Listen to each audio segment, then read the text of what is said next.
ছয় শতাধিক হাফেজের সম্মানে ইফতার মাহফিলের আয়োজন করেছে এ খালেক চ্যারিটি ফাউন্ডেশন।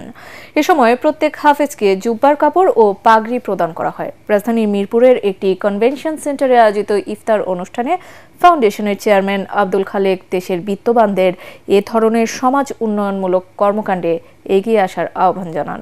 অনুষ্ঠানে দেশের সুনামধন্য আলেম ওলামারাও উপস্থিত ছিলেন। এখানে অনেকে উপস্থিত রয়েছেন। আমার মনে হয় মিরপুরের বৃহৎ এই মিরপুরের ম্যাক্সিমাম মসজিদ মাদ্রাসার মুহতামিমগণ, ইমামগণ, ওনার ছাত্র। আল্লাহ আমাদেরকে সুযোগ দিয়েছেন মিরপুরের প্রায় 6 শতাধিক হাফেজগণকে একত্রিত করে এই খালেক চ্যারিটি ফাউন্ডেশনের পক্ষ থেকে একটি সম্মানিত করার যেহেতু আল্লাহ নির্দিষ্ট করে তা রাসূলের হাদিসের মাধ্যমে বলে দিয়েছেন, তেনারাই উত্তম যেনারা কোরআন পড়ে এবং কোরআন শিক্ষা দেয়।